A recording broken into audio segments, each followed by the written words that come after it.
Bansal news की खास पेशकश लक्ष्य में आप सभी का स्वागत है। मैं हूं आपके साथ जया शर्मा। अगर आप भी अपने करियर को सुनिश्चित करना चाहते हैं तो ये कार्यक्रम आपके बहुत काम का है, क्योंकि हमारे इस प्रोग्राम में एक्सपर्ट करेंगे आपका मार्गदर्शन और बनेंगे लक्ष्य हासिल करने में मददगार।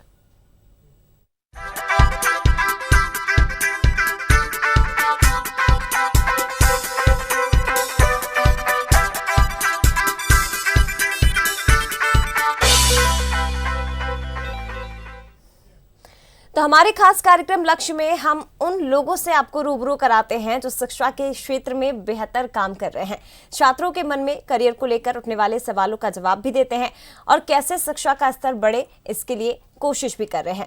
लक्ष्य की इस खास पेशकश में हमारे साथ आज भोपाल से अल्फिया अली मौजूद हैं, जो टॉपर साइंस क्लासेस नवीन नगर भोपाल में शिक्षक हैं, और साथ में मौजूद हैं मायसरा, जो टॉपर साइंस क्लासेस की स्टूडेंट है। लक्ष्य में आप दोनों का बहुत स्वागत है। Thank you. तो चलिए प्रोग्राम की शुरुआत करते हैं। और सबसे पहले अल्फिया जी, क्योंकि आप शिक्षक हैं तो मैं आपके पास ही आना चाहूंगी।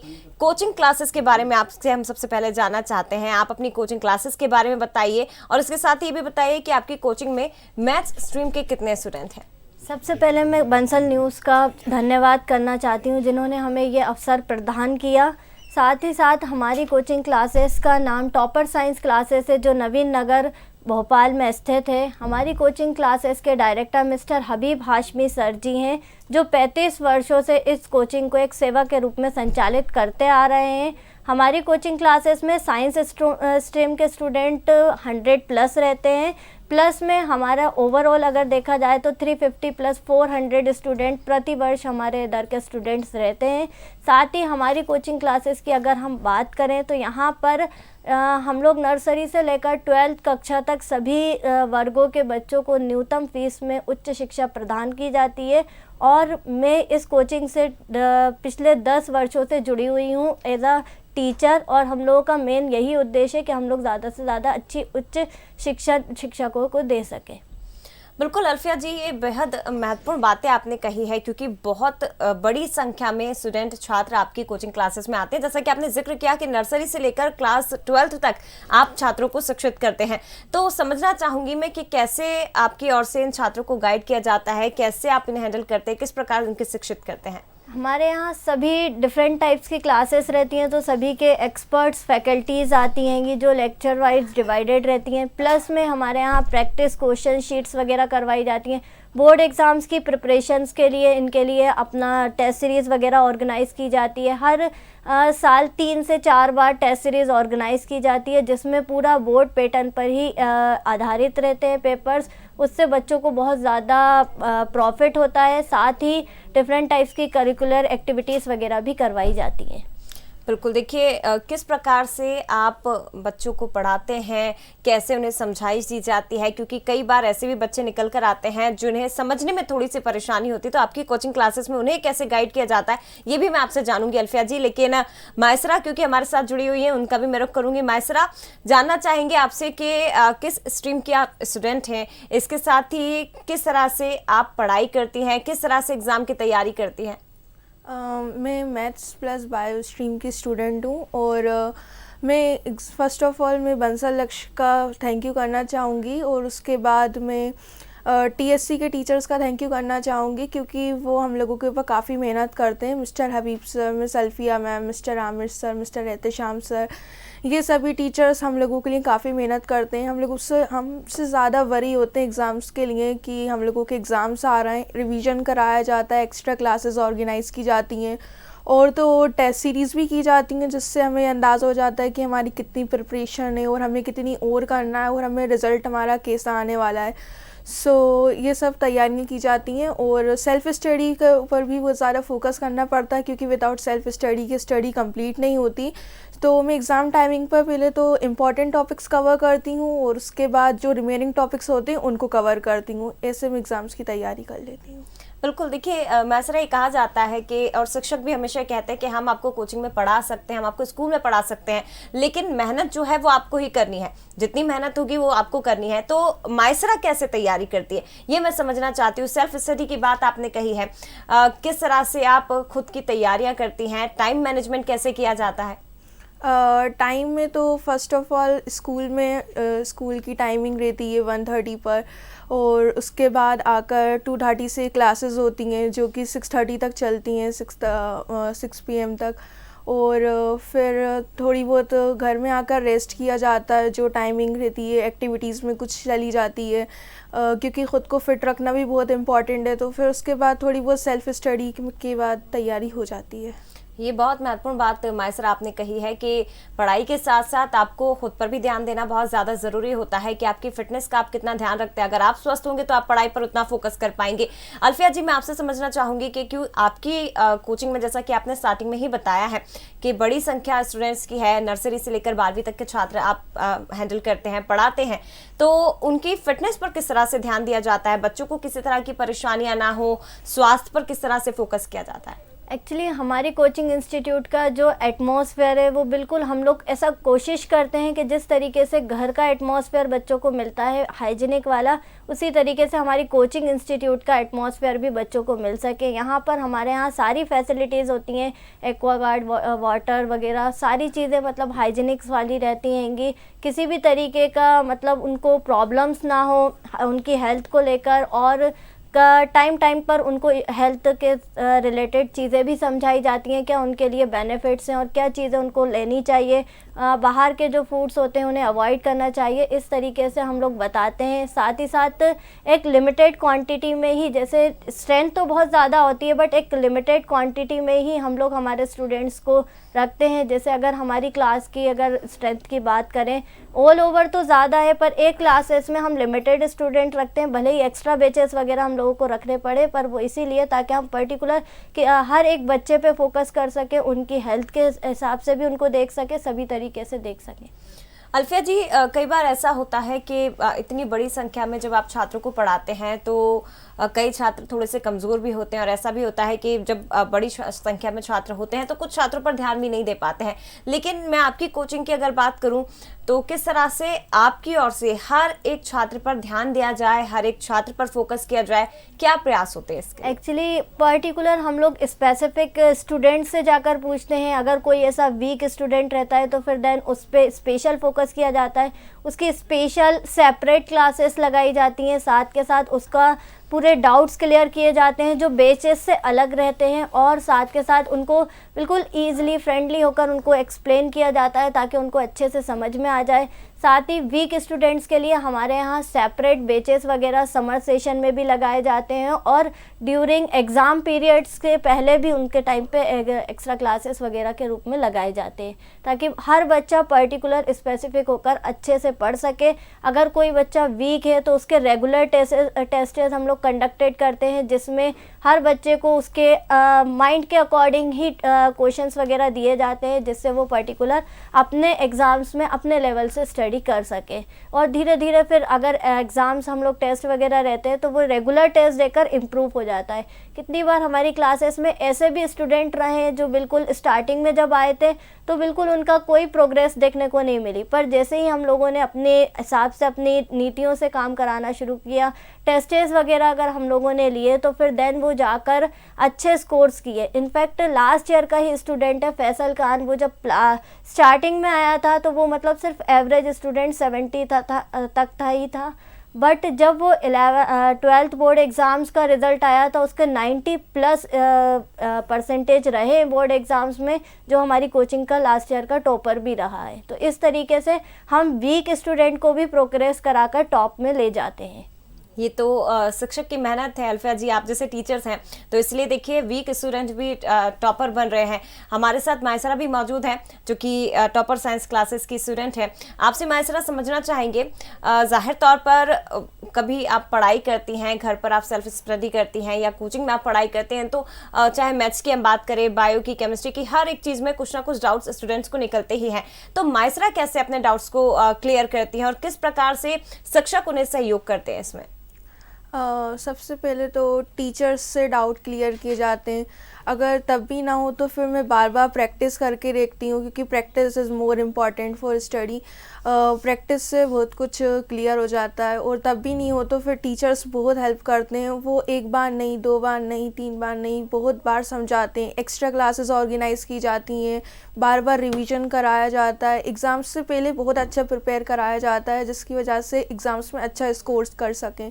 और फिर उसके बाद थोड़ी बहुत सेल्फ स्टडी की वजह से भी कर लेते हैं। बिल्कुल। अल्फिया जी के मैं पास आना चाहूंगी। अल्फिया जी, शिक्षा के क्षेत्र की मैं बात करूं तो बंसल समूह के योगदान को आप किस तरह से देखती हैं इस फील्ड में? शिक्षा के क्षेत्र में अगर बंसल समूह को देखा जाए तो उनका बहुत अच्छा ही योगदान रहा है और होता है, जो कि हम लोगों ने खुद एक्सपीरियंस किया है। लास्ट 2 to 3 ईयर्स से हमारे कोचिंग के संस्थान के बच्चे वहाँ जाकर विजिट करते हैं। वहाँ का एटमॉस्फेयर जस्ट सेम होता है हमारी कोचिंग से ही, जिससे हमारे बच्चों को बहुत अच्छा लगता है बंसल ग्रुप का कॉलेज। और साथ ही साथ अगर बंसल ग्रुप की बात करें, वहाँ के स्टाफ्स की बात करें, टीचर्स की बात करें, तो वो बहुत सपोर्टिव है। जिस तरीके से मैं आपको बताया है कि हम लोग विज़िट भी करते हैं, तो यहाँ विज़िट के बाद हमारे बच्चों का बहुत ज़्यादा अच्छा रिस्पॉन्स आता है अपने बंसल्स कॉलेज को लेकर। वो बेस्ट ऑफ द कॉलेज भी इसको बोलते हैं, क्योंकि जब हम लोग यहाँ पर विज़िट करते हैं उस दौरान पे हमारे जो बच्चे होते हैं उनको वहाँ के जो टीचर्स, काउंसलर्स होते हैं, बहुत अच्छे से उनको डील करते हैं। साथ के साथ किसी भी तरीके का उनको प्रेशराइज़ नहीं किया जाता है, सभी चीज़ें अच्छे से काउंसलिंग की जाती है, उनकी कैरियर के लिए सारी अच्छी काउंसलिंग की जाती है। अगर बात करें जैसे विज़िट के दौरान जब हम लोग वहाँ पे गए थे तो बच्चों से बेसिकली इस तरीके से वहाँ के काउंसलर्स ने पूछा कि आपकी इंटरेस्ट किस में है, जिस सब्जेक्ट्स में आपका इंटरेस्ट रहेगा और जिसमें आपका है। जैसे कुछ बच्चों ने बोला कि मैकेनिकल इंजीनियर बनना है या सॉफ्टवेयर इंजीनियर बनना है। इनफैक्ट कुछ बच्चों ने तो ये भी बोला था बैंक एंड यूपीएससी की हमें प्रिपरेशन करनी है। तो उसके अकॉर्डिंग वहाँ के काउंसलर ने बहुत सरलता और विनम्रता के साथ बच्चों की काउंसलिंग की। साथ ही साथ बच्चों को ये चीज़ भी बताई कि किस तरीके से हम एजुकेशन अच्छे से ले सकते हैं। यहाँ पर कितने डिफरेंट टाइप की गवर्नमेंट की स्कॉलरशिप्स वगैरह के बारे में भी वहाँ के काउंसलर्स ने बताया था। साथ ही ये चीज़ भी बताई थी कि उन स्कॉलरशिप्स को हम कैसे गेन कर सकते हैं और उनसे हमें होने वाले क्या क्या प्रॉफिट्स हैं जो हमें मिलेंगे और जो हमारी एजुकेशन में काम में आएंगे। इस तरीके से बच्चों को डील किया जाता है। वहाँ के काउंसलर्स और स्पेशली राहुल सर जो हैं उन्होंने बहुत अच्छे से सपोर्ट किया है। साथ ही हर साल करते आते हैं और बच्चे बहुत अच्छे से वहाँ का एटमॉस्फेयर को पसंद करते हैं। अगर शिक्षा के क्षेत्र में और बंसल कॉलेज की बात करें जो मुझे सबसे अच्छी लगती है, मैंने अभी सुना है कि यहाँ पर बंसल कॉलेज जो है वो अपने 1st to 8th के जो स्टूडेंट्स हैं उनको फ्री एजुकेशन प्रोवाइड कर रहा है, जो अपने आप में एक बहुत बड़ी बात है। आजकल अगर हम बात करें इस महंगाई के दौर में, तो जो पेरेंट्स हैं वो ज़रूरी नहीं है सभी पेरेंट्स अपने बच्चों को अच्छी एजुकेशन, उच्च शिक्षा दिला सकें। तो उसके में इसमें बंसल कॉलेज जो है, बंसल ग्रुप अपना 1st to 8th के स्टूडेंट्स को बढ़िया से एजुकेशन प्रोवाइड कर रहे हैं फ्री में, जो अपने आप में बहुत बड़ी बात है। इस बात को, इस कदम को मैं सराहनीय कदम मानती हूँ और इसके लिए मैं हमेशा बंसल समूह को सैल्यूट करती रहूँगी। और यही सब चीज़ें हैं बंसल समूह की जो बहुत अच्छी हैं। बिल्कुल, ये देखिए बहुत महत्वपूर्ण बात है, क्योंकि कम फीस में उच्च शिक्षा देना बंसल ग्रुप का, बंसल समूह का लक्ष्य है और उस लक्ष्य को हासिल करने में लगातार बंसल ग्रुप आगे भी बढ़ रहा है और आप जैसे शिक्षकों का योगदान भी लगातार बंसल ग्रुप को मिल रहा है। चलिए आगे बढ़ते हैं। मायसरा, मैं आपके पास आना चाहूंगी। टेक्निकल एजुकेशन की अगर हम बात करें तो टेक्निकल एजुकेशन में आप बंसल समूह की किन नीतियों को, पॉलिसीज को पसंद करती हैं? टेक्निकल एजुकेशन में बंसल समूह की सभी नीतियाँ काफ़ी अच्छी हैं। हम लोगों ने जब कॉलेज विज़िट करा था तो वहाँ का एनवायरनमेंट और टेक्निक्स एंड वहाँ का एजुकेशन सिस्टम बहुत अच्छा था। और वहाँ पर स्टूडेंट्स ने कुछ प्रोजेक्ट्स बनाए थे like the power glove and the drone, all are amazing at all. और फिर वहाँ के टीचर्स ने उसे बहुत अच्छे से एक्सप्लेन करा, जिससे हम लोगों का इंटरेस्ट टेक्निकल एजुकेशन की तरफ और बढ़ा और हम लोगों को बहुत अच्छा लगा कि वहाँ का एनवायरनमेंट बहुत अच्छा था। बिल्कुल, देखिए टेक्निकल एजुकेशन की अगर बात हो रही है तो अल्फिया जी मैं आपके पास आऊंगी और ये समझना चाहूंगी कि बंसल ग्रुप की तरफ से टेक्निकल एजुकेशन को लेकर लगातार प्रयास भी किए जा रहे हैं। मायसरा भी इस बात से एग्री करती हैं कि आपको जो उन्हें पसंद है वो भी उन्होंने बताया, लेकिन ये एजुकेशन हर वर्ग तक पहुंच सके, हर क्षेत्र में आसानी से उपलब्ध हो सके, इसके लिए मैं चाहूंगी कि आप अपनी तरफ से सलाह दें, सुझाव दें कि क्या कुछ कदम और ज्यादा उठाए जा सकते हैं। जी बिल्कुल, बंसल समूह की अगर बात करें तो उनका शहरी क्षेत्र में बहुत अच्छा योगदान है। मैं चाहती हूँ कि बंसल समूह जो है वो अपना शहरी क्षेत्रों के साथ साथ ग्रामीण क्षेत्रों में भी थोड़ा सा अपना रुख बदले, उस तरफ भी देखे, क्योंकि वहाँ जो है वहाँ पर एटमॉस्फेयर, वहाँ तक के लोगों तक बातें नहीं पहुँच पाती है। बंसल समूह की नीतियाँ बहुत अच्छी हैं पर वहाँ के लोगों तक ये बातें नहीं पहुँच पाती हैं। तो मैं चाहती हूँ कि बंसल समूह अपनी उन नीतियों को उनके लोगों तक पहुँचा सके, और साथ ही साथ मैं ये भी चाहती हूँ कि वहाँ के जो जैसे ग्रामीण क्षेत्रों की अगर अपन बात कर रहे हैं तो छोटे छोटे गांव हो गए, छोटे छोटे शहर्स हो गए, वहाँ के टीचर्स और वहाँ के स्टूडेंट्स को भी ये प्लेटफॉर्म दिया जाए ताकि उनका तक और उनसे मिलने वालों तक भी ये सारी नीतियाँ पहुँच जाएं, जिससे उनको भी आसानी हो जाए। अगर हम इसी में बात करें, जैसे आपन ने देखा है सभी गाँव वाले जो ग्रामीण क्षेत्रों के स्टूडेंट्स आते हैं यहाँ पर सिटीज़ में आकर, उनको बहुत ज़्यादा डिफ़िकल्टीज़ होती है, बहुत ज़्यादा मुश्किलों में वो दब कर रह जाते हैं। अगर उनको पहले से ही इन सारी नीतियों के बारे में पता रहेगा तो उनकी ये जो स्ट्रगल्स है वो ज़्यादा आसान हो जाएंगे और फिर वो उनको इतनी ज़्यादा प्रॉब्लम्स ना होंगी। इसीलिए मैं चाहती हूँ कि वो ग्रामीण क्षेत्रों में थोड़ा सा फोकस करें। बिल्कुल, देखिए अल्फिया जी ने जो सुझाव दिया है उस पर निश्चित ही बंसल ग्रुप आगे बढ़ेगा, इस दिशा में कदम उठाने की भी कोशिश की जाएगी। मायसरा, चलिए मैं आपकी तरफ आती हूँ और आपसे अगला सवाल मेरा यह है, सोशल मीडिया, क्योंकि इन दिनों हम सभी जानते हैं कि एक छोटे से छोटा काम या अपनी बात रखने के लिए सोशल मीडिया प्लेटफॉर्म का हम उपयोग करते हैं। क्या मायसरा सोशल मीडिया यूज़ करती हैं? और ये जानना चाहूँगी मैं कि एजुकेशन में सोशल मीडिया कितना इम्पॉर्टेंट रोल प्ले करता है? एक्चुअली सोशल मीडिया काफ़ी अच्छा प्लेटफॉर्म है अपने आप को सोशलाइज करने के लिए या फिर अपना टाइम पास करने के लिए, लेकिन एक तरह से सोशल मीडिया का अब्यूज़ भी नहीं करना चाहिए, मिनिमम यूज़ होना चाहिए। पढ़ाई से रिलेटेड काफ़ी अच्छा है क्योंकि कोई भी नोट्स होते हैं या कोई पीडीएफ होते हैं या कोई इम्पॉर्टेंट टॉपिक लाइक कुछ भी हो, अपन के पास इंफॉर्मेशन आ जाती है इजीली। सोशल मीडिया पढ़ाई के लिए भी काफ़ी अच्छा है और उसका मिसयूज़ नहीं करना चाहिए।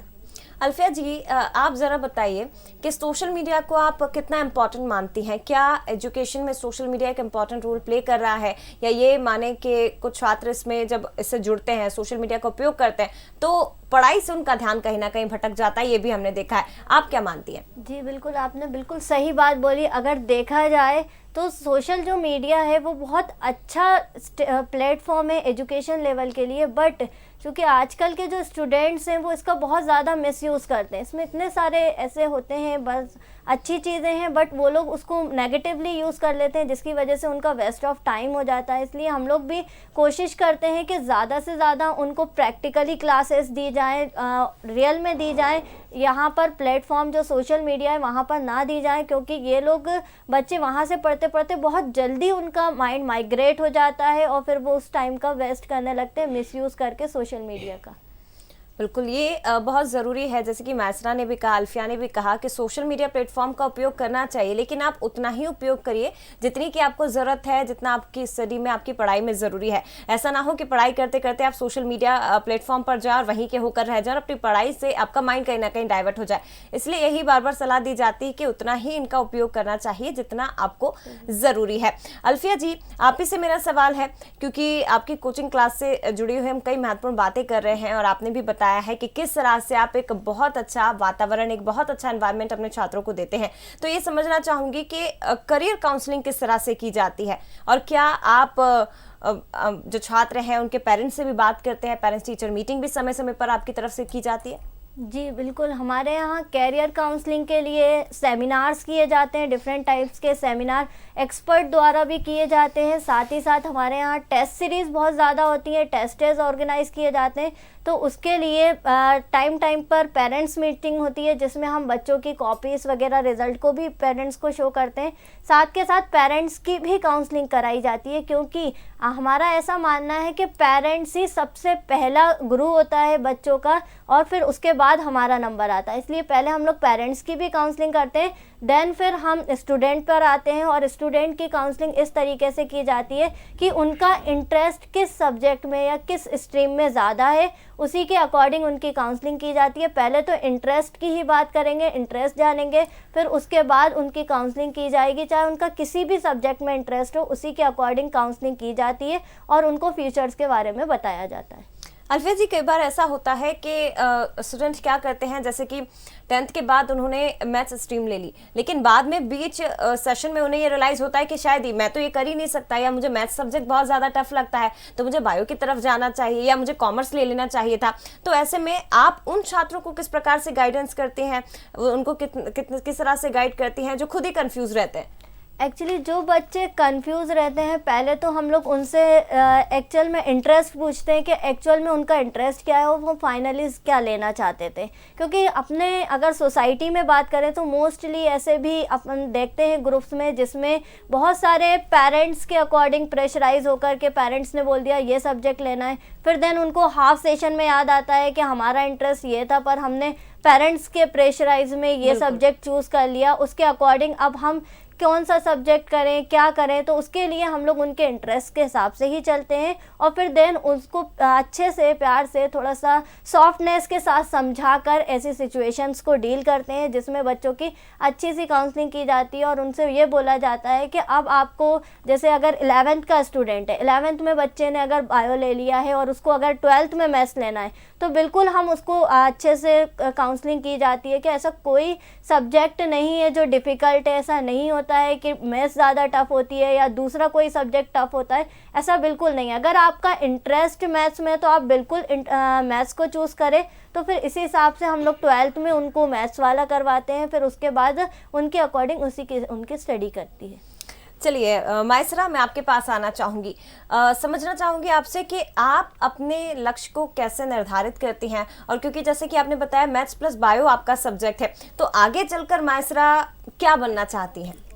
फ़र्स्ट ऑफ़ ऑल पहले मुझे 12th में अच्छे स्कोर करना है, बिकॉज़ अगर मैं 12th में अच्छा स्कोर करती हूँ तो फिर मैं आगे कॉम्पिटिटिव एग्ज़ाम्स के लिए रेडी रहूँगी।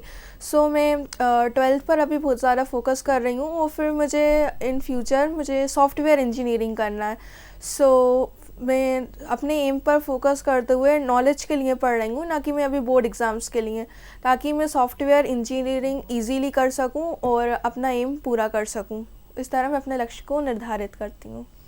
बिल्कुल मायसरा, लेकिन ये समझना चाहेंगे कि आपकी फैमिली का, आपके पेरेंट्स का कितना योगदान आपकी पढ़ाई में आपको मिलता है, और शेड्यूल किस तरह से आप बनाती हैं ताकि आपके पढ़ाई को भी प्रॉपर टाइम मिल पाए, साथ ही आपको खुद के लिए भी कुछ वक्त मिल पाए ताकि आप अपने माइंड को रिलैक्स कर सके? पहले तो first of all school timing ही रहती है 1:30 तक, उसके बाद कोचिंग क्लासेस लग जाती हैं 2:30 से लेकर 5:30 6 PM तक। फिर थोड़ा बहुत जो टाइमिंग रहता है मैं घर पर देती हूँ, क्योंकि घर पर देना भी ज़रूरी है। और फिर पेरेंट्स भी बिल्कुल पूरा सपोर्ट करते हैं, उनकी वजह से आज मैं यहाँ हूँ, और मैं उनका भी बहुत थैंक यू करना चाहूँगी, क्योंकि उन्होंने भी बहुत सपोर्ट करा है। वो किसी मतलब स्टडीज़ के लिए बिल्कुल फोर्स नहीं करते इतने मार्क्स लाना है, वो बिल्कुल फ्रीली बोलते हैं आप मेहनत करो, आगे बढ़ो, और उनका पूरा सपोर्ट रहता है। और बस यही है। बिल्कुल, देखिए पेरेंट्स का सपोर्ट बहुत ज़्यादा ज़रूरी है। अल्फिया जी, आखिर में मैं समझना चाहूँगी आपसे कि जो तमाम छात्र, जो तमाम स्टूडेंट्स इस वक्त, और जो पेरेंट्स आपको इस वक्त देख रहे हैं, आप उन्हें क्या मैसेज देना चाहेंगी?